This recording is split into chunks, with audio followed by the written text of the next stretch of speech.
They were destined to score 0 Academy Awards, but they won our attention throughout a year and awards season like no other. Ahead of the 96th Oscar ceremony on March 10th, Entertainment Weekly is breaking down the year's best movies, performances, and directorial achievements that were nominated for nothing. The film, think High School Musical if Troy Bolton actually listened to his dad and gave up his dream of performing on stage to focus only on sports, to extremely devastating results. The Iron Claw is the tragic true story of the Von Erich family, centered on 4 of the 6 brothers, Kevin, Zac Efron, David, Harris Dickinson, Carrie, Jeremy Allen White, and Mike Stanley Simons, and their abusive father Fritz Holt McCallany, who would stop at nothing to solidify their wrestling empire in the 70s and 80s in Texas. The film is the most compelling piece of evidence in the debate of nature versus nurture, with writer-director Sean Durkin's The Nest deep dive into toxic masculinity as the brothers struggle under their suffocating stern father's ideals that to be a real man means you have to be the toughest, strongest, and most successful, and never cry or show weakness, no matter what. With all the talk about the Von Erich family being cursed, it's clear the father is their real curse. And their apathetic, religious mother, Maura Tierney, who would rather ignore any issue than help her sons, sure doesn't help. This emotional piledriver of a movie never pulls its punches. Just when you think the family's lives can't get any more unfortunate, another story beat enters the ring to dropkick your heart right when you least expect it. You can't avoid crying no matter how hard you try throughout the entire runtime, regardless of how well you know the true story of the Von Erichs.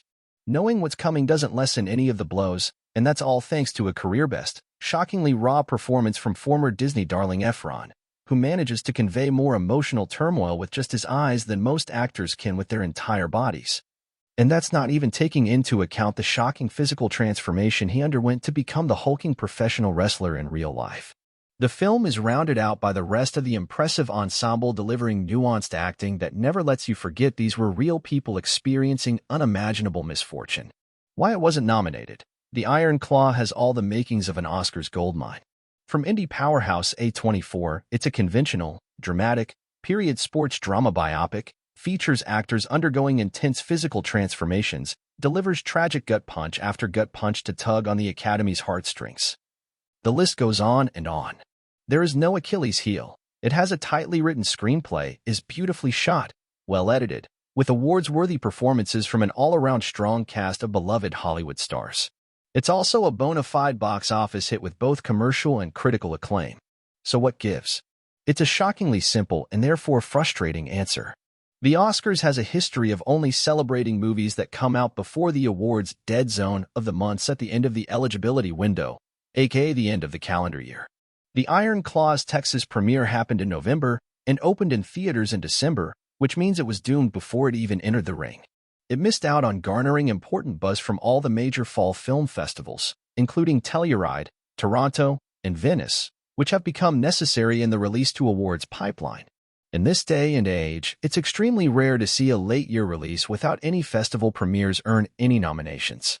While it won Best Ensemble and was named one of the year's top 10 films by the National Board of Review and was celebrated by smaller critics associations, most Academy voters already made up their minds when The Iron Claw finally premiered, resulting in 0 Oscar nominations in both the major and technical categories, when it deserved to earn some in both.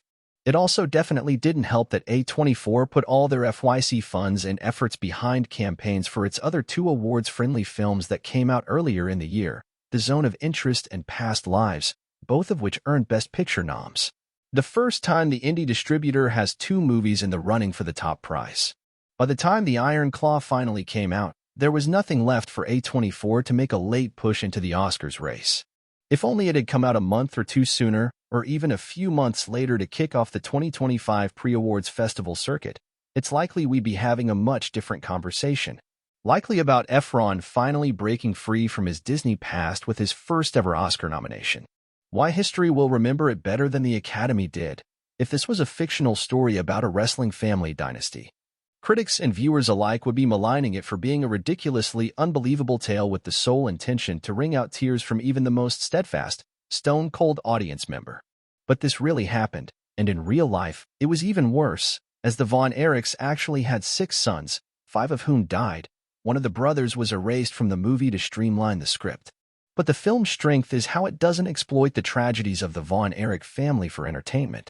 It relies on the masterful performances by Efron, White, Harris, and the rest of the powerful ensemble to convey the deepest devastation in every unrelenting twist of the story, tackling heavy themes of abuse, depression, addiction, and suicide with extreme care. Even a corny afterlife scene that sounds overly saccharine on the page is brought to life on screen in ways that feel like an unexpected, bittersweet payoff for these cursed brothers. This movie could have easily slipped into melodrama in less skilled hands at every level, but instead, it deftly walks a fine line to honor the real story and people behind it all. Rest assured, Efron has proven he's serious, adult leading man material with the Iron Claw. But while this movie was a TKO for the Oscars, we will see him get that nom one day. He just has to keep getting back up after getting knocked down.